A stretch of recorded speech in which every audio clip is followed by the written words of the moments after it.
Hey, everybody. Welcome back to another episode of Lessons Learned, the dumbest thing I've ever done with money. My name is Suzanne. I am your head coach at G.R.A.C.E Financial Coaching, and I am super excited to welcome my friend Rita Miller today.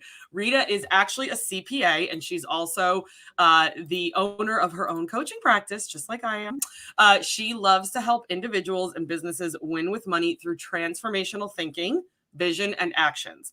Rita specializes in one-on-one coaching, which allows her to team up with her clients and direct the focus onto their personal needs and goals. Hi, Rita. How are you? I am doing great. It is so awesome to be here. Thank you so much for inviting me. Yes. And so we're recording this on Christmas Eve. So Merry Christmas to you and your family.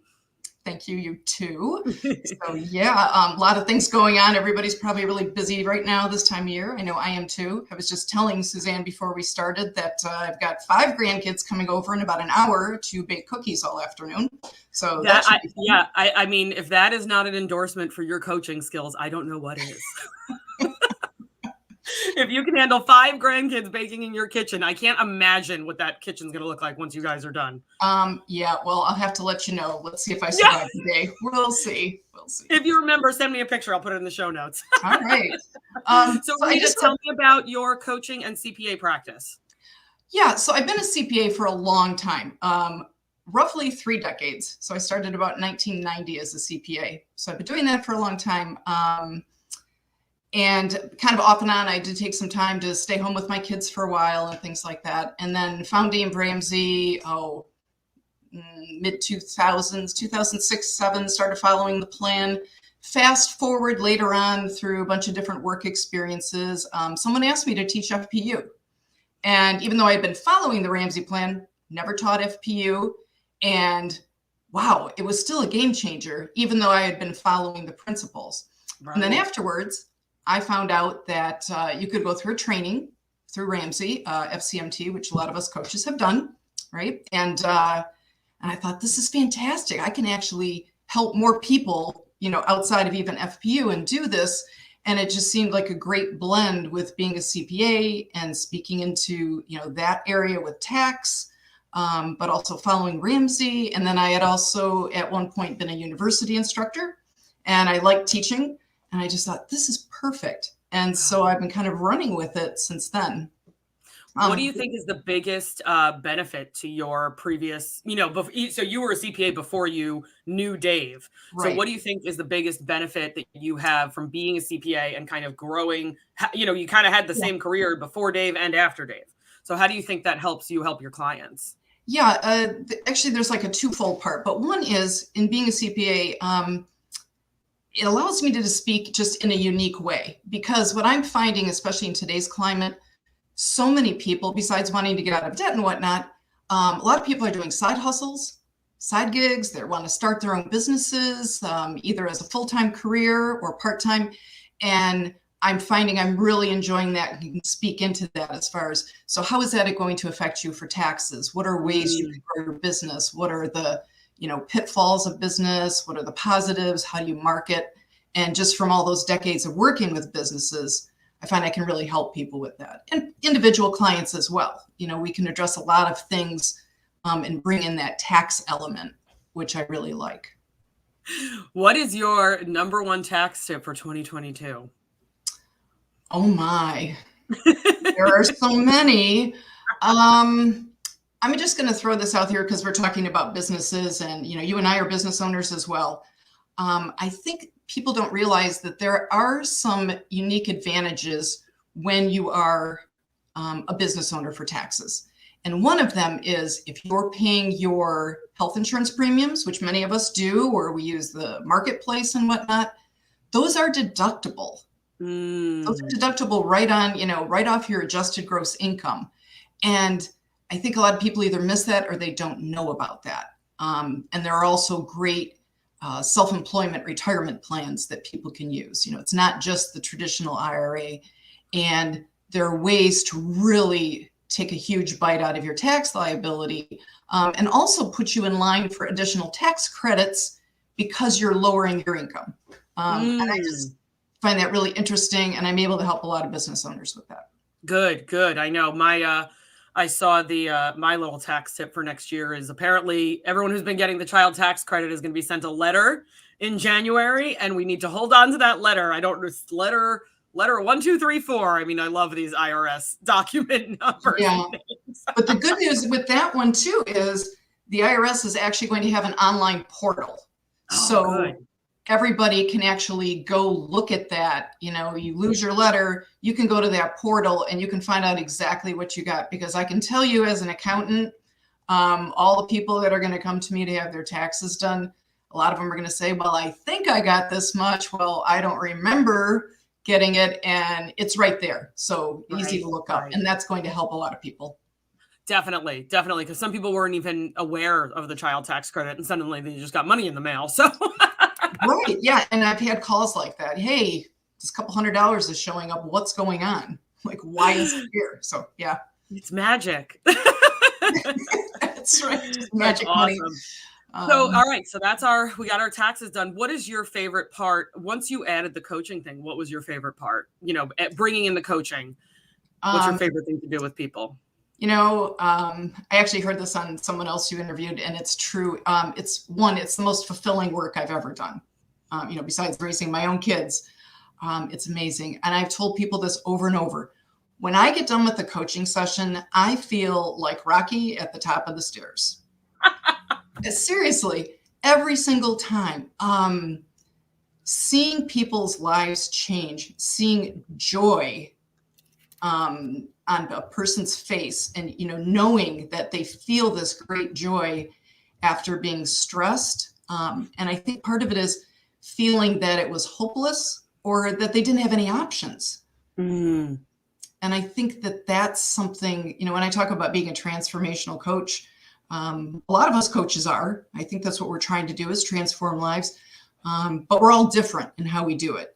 And I know the thing that I like is trying to make sure people brainstorm and can explore, like with my help, options. It's not usually just, well, if I do A or B, I don't know what to do. That there are actually many, many options to having a better life, better finances, or a joy-filled life. Yeah. An example I always tend to give is I had clients, you know, we're on session 4 or 5, and I'm like, all right, we're going to work on our sinking funds today. And I get in the session and they go, both cars died.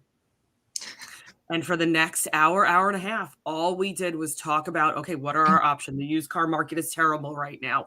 You know, what do we need to do? Do we really need 2 cars? And we just went back and forth and back and forth. And by the end of that time together, they were like, we now have a solution that we would have never thought of. And so sometimes we don't get done in our coaching sessions what we wanted to get done. That's right. But I think sometimes the sinking funds had to wait, I think, another 2 sessions after that. But I'm sure you find this as well. Open up options is that people, so beneficial.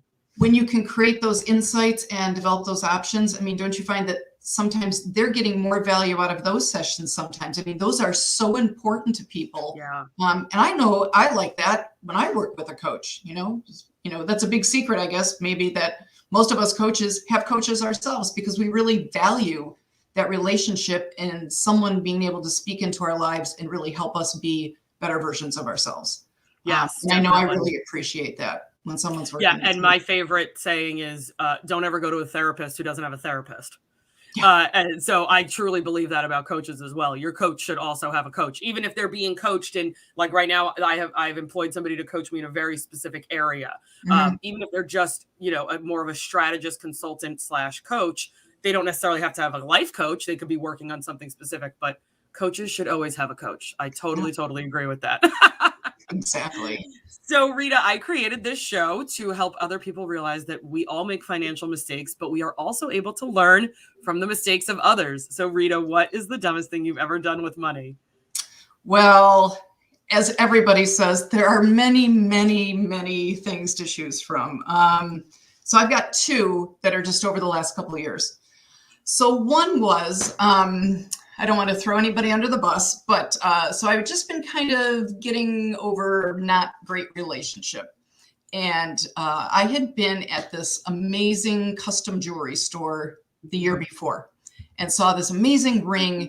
And I coveted this ring. I wanted this ring so badly. And it was totally out of my reach. Well, as I was going through this bad relationship and finishing that up, I don't know why, but the first thing that popped in my mind was, I'm going to go buy that ring.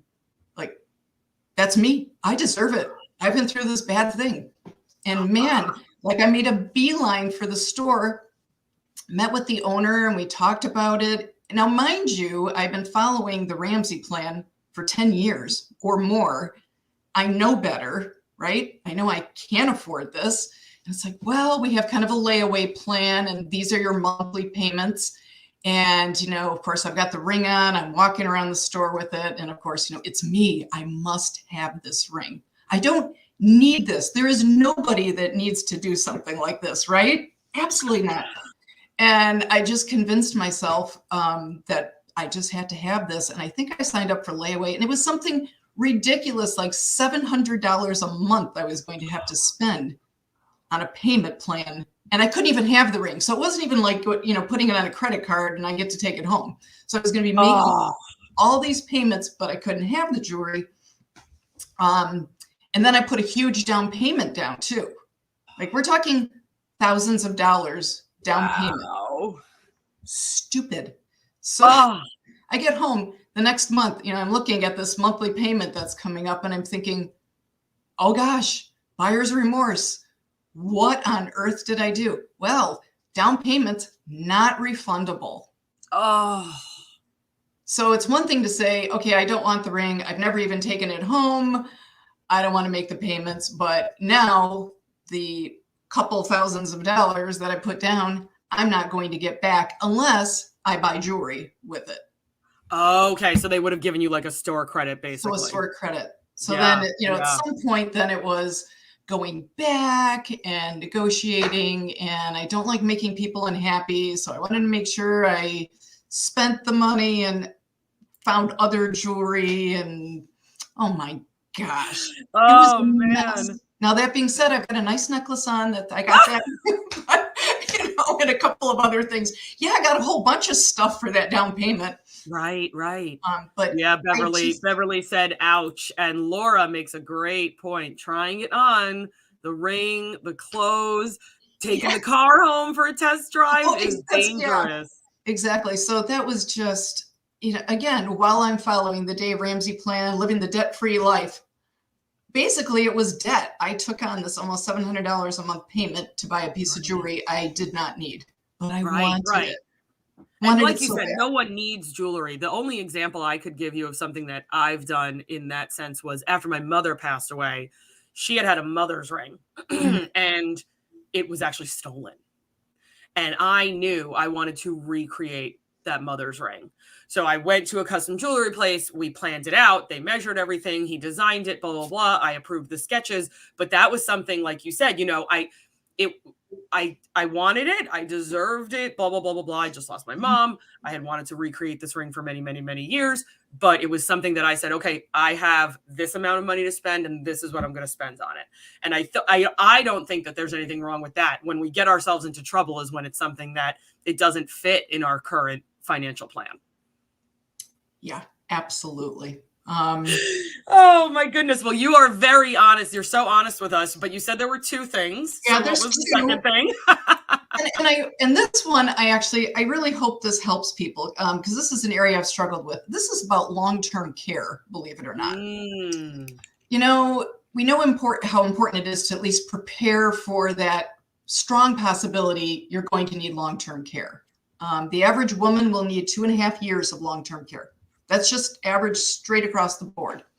And I can't remember the exact percentage of people ultimately that will need it, but it's pretty high to some extent, not necessarily the 10 years, in assisted living, but most of us are going to need some kind of long-term care. Well, let's just go back kind of to the bad relationship. I was convinced that, or I was persuaded and convinced that I needed to get a very special long-term care policy. And so again, I'm a coach, I know better. And the product that was being promoted was sort of a hybrid whole life long-term care policy. Okay. It was so expensive. And as an accountant, I'm doing the math and I'm thinking, the only way this is a benefit is if I get hit by a bus tomorrow, because then I've only paid one premium, and then I get this big payout. But over the long term, it just didn't make sense. So just to give you an idea of the cost, this would be one of these policies where you pay in over 7 years, for example. Okay. So the premium is $13,000 a year for 7 years. Wow. Yeah. And then you never pay again. So that sounds appealing, right? So that, it's not like you have to pay long-term care forever, but that's an enormous amount of money. Well, if I took $13,000 a year and invested it, it's not going to take long to give me the same payout. So again, the benefit is only if you get Alzheimer's or you get hit by a bus in the first couple of years of owning the policy. It just didn't make sense. I didn't think it made sense, but with a lot of outside pressure, the salesperson pressure, and I buckled and I did it. And it has been a stressor in my life since then. And it's been 4 years, 4.5 years since I purchased that.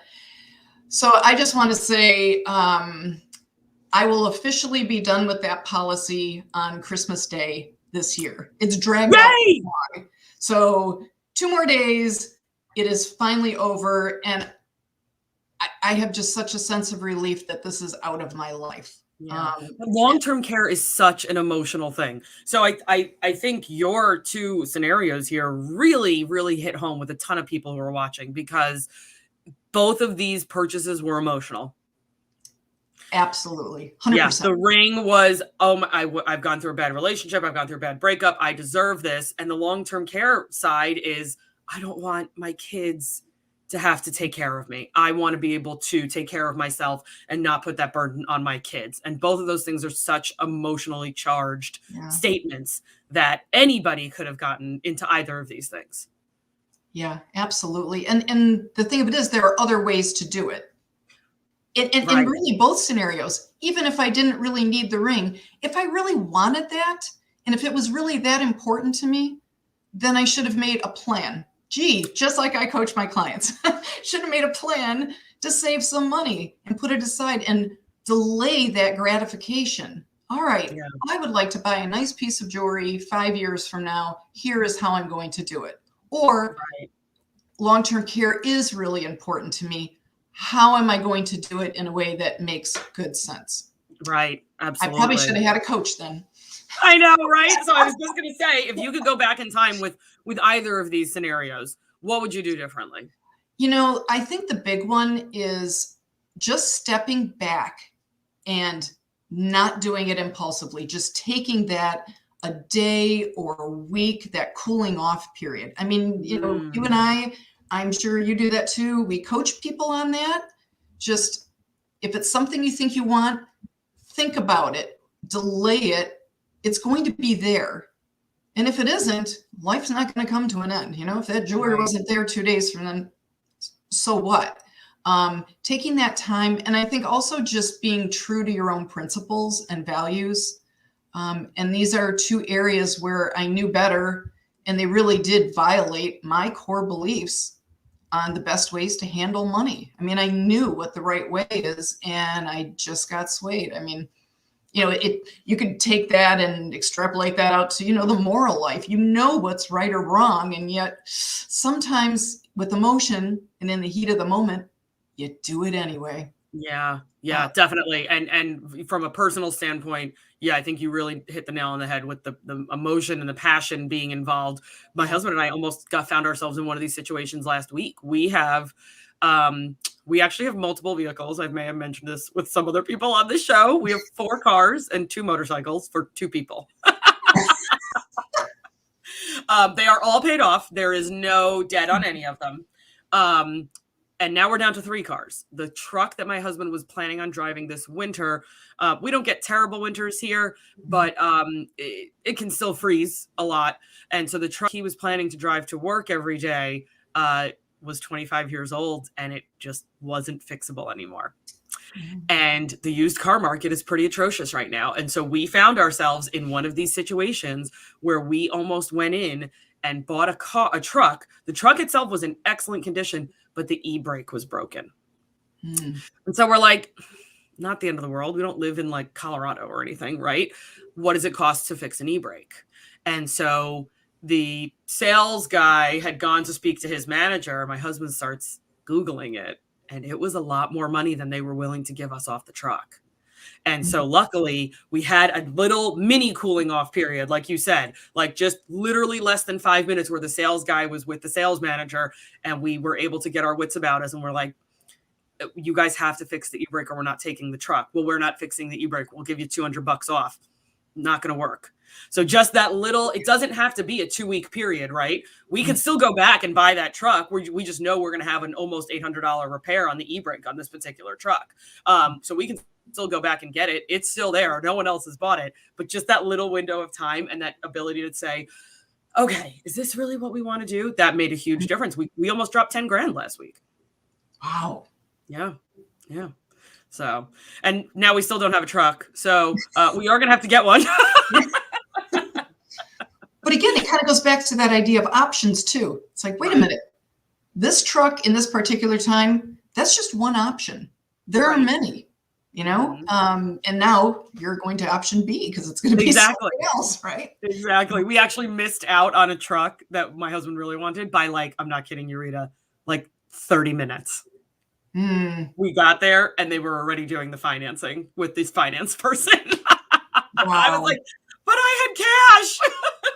The market is crazy. Absolutely crazy.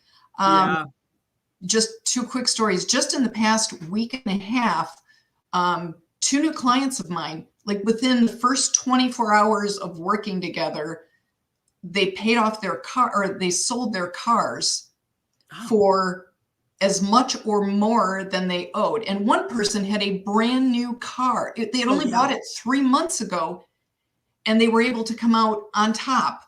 Yep. I don't think ever in the history of buying new cars this has ever happened. So just some incredible opportunities for people, especially, you know, if their lifestyle can support it, to get rid of these high expense, high loan, high debt cars. It's a great time to do it.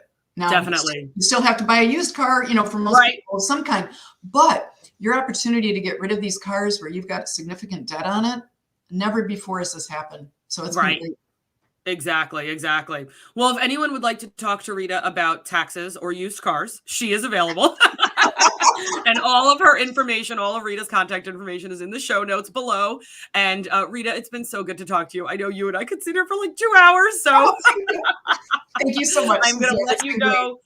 Get changed into something a little less nice so you can get flour and sugar all over you with your grandkids. Right. And I hope you have a very Merry Christmas. And everybody out there who's watching, I know there's a bunch of coaches watching right now. I hope you guys have a lovely Christmas. And we will be back next week. I know it's a holiday week with another episode of Lessons Learned, the dumbest thing I've ever done with money. Rita, thank you so much. Thank you, Suzanne. Merry Christmas.